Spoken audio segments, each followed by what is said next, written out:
Hi అండి, welcome to our channel Satyavani's kitchen. ఈరోజు మన వీడియోలో పిల్లలకి ఎంతో ఇష్టమైన పానీపూరిని ఇలా ఇంట్లోనే హైజీనిక్గా ప్రిపేర్ చేసుకోవచ్చు. చాలా ఈజీగా.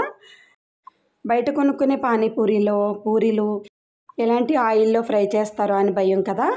అలాగే వాటర్ కూడా ఇలా మనం ఇంట్లోనే ప్రిపేర్ చేసుకుంటే హెల్దీ కదండి. ఇప్పుడు బయట అన్ని సూపర్ మార్కెట్స్లో కూడా దొరుకుతున్నాయి కదా పానీపూరి కిట్టు. అయితే తెచ్చుకుని ఇలా పూరీలను డీప్ ఫ్రై చేసుకోవాలండి. స్టవ్ మీద ప్యాన్ పెట్టుకుని డీప్ ఫ్రై సరిపడా ఆయిల్ వేసుకుని ఈ పూరీలను ఆయిల్ హీట్ అయిన తర్వాత అటు ఇటు కదుపుతూ వేపితే కనుక పూరీలు చాలా బాగా పొంగుతాయండి. మనం బండి మీద కొనుక్కునే పానీపూరిలాగే చాలా బాగా పూరీలు ఉబ్బుతాయి. చూసారు కదా బాల్స్లా ఎంత బాగా ఉబ్బుతున్నాయో. మనం తీసుకున్న ప్యాకెట్లో అన్నీ కూడా ఇలా ఎన్ని కావాలనుకుంటే అన్నీ ఫ్రై చేసేసుకోవాలండి. చూసారు కదా మొత్తం అన్నీ కూడా చాలా బాగా పొంగినాయి కదా. దీనిలోకి మనం స్టెప్ని అయితే ఇంట్లోనే ప్రిపేర్ చేసుకోవాలండి. మనం బండి మీద తీసుకున్న పానీపూరీలు అయితే కనుక ఎక్కువ డీప్ ఫ్రై చేసిన ఆయిల్ ఉంటుంది కదండి, అదే మళ్ళీ వాడేస్తూ ఉంటారు. అలాంటి ఆయిల్ వాడటం వల్ల హెల్త్ ఇష్యూస్ వస్తాయి కదా. అందుకని మనం ఇంట్లోనే ఇలా ప్రిపేర్ చేసుకోవడం వల్ల హెల్తీ కదండి. ఒక పక్కన పూరీలు ఫ్రై చేసుకుంటూ మనం 3 బంగాళదుంపలను అయితే ఉడికించి పక్కన పెట్టుకోవాలండి.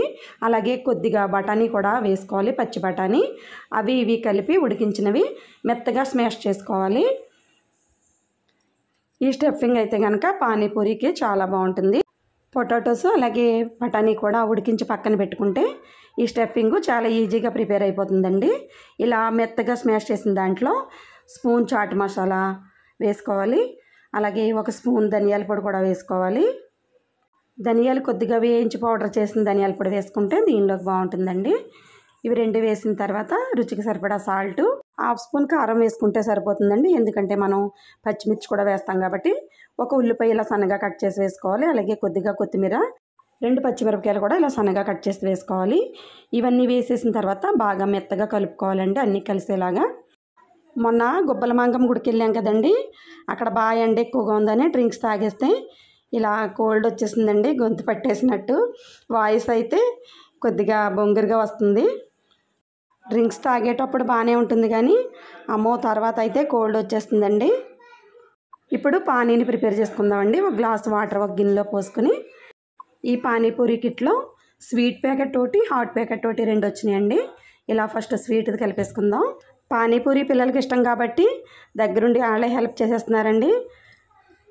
ఇలా స్వీట్ పానీ కలుపుకున్న తర్వాత వేరే గిన్నెలో వాటర్ పోసుకుని హాట్ పానీ కూడా కలుపుకుందాము. ఇలా హాట్ పానీ ప్యాకెట్ కూడా దానిలోనే ఉంటుంది కనుక ఇలా వేసేసి మొత్తం అంతా బాగా కలిపేసుకుని ఇది కూడా పక్కన పెట్టేసుకోవాలండి. ఇప్పుడు మనం ఫ్రై చేసి పక్కన పెట్టుకున్నాం కదా పూరీలు, అవి తీసుకుని ఒకటి హోల్ పెట్టుకుని మనం పక్కన పెట్టుకున్న స్టెప్ అంతా కూడా దీనిలో ఫిల్ చేసేయాలండి. ఇలా ఫిల్ చేసేసిన తర్వాత ఒకసారి హాట్ వాటర్లోని, ఒకసారి ఏమో స్వీట్ వాటర్లోని ముంచుకొని తింటుంటే చాలా బాగుందండి. నేనైతే ఎప్పుడు పానీపూరి తినలేదు. ఇలా తింటే కనుక చాలా టేస్ట్ బాగున్నాయి. ఎక్కువ సార్లు తినాలనిపించింది. చాలా ఈజీగా ఇలా ప్రిపేర్ చేసేసుకోవచ్చు. ఓకే అండి, మీరు కూడా చాలా ఈజీగా ఇలా పానీపూరిని ఇంట్లోనే ప్రిపేర్ చేసుకుని హెల్తీగా పిల్లలకు పెట్టండి. ఓకే అండి, వీడియో మీకు నచ్చితే తప్పకుండా లైక్ చేయండి. మీ ఫ్రెండ్స్కి, రిలేటివ్స్కి షేర్ చేయండి. అలాగే ఇవి ఎలా ఉన్నాయో కామెంట్ చేసి చెప్పండి. సబ్స్క్రైబ్ చేసుకోవడం మట్టుకి అస్సలు మర్చిపోకండి. థ్యాంక్ యూ సో మచ్ అండి.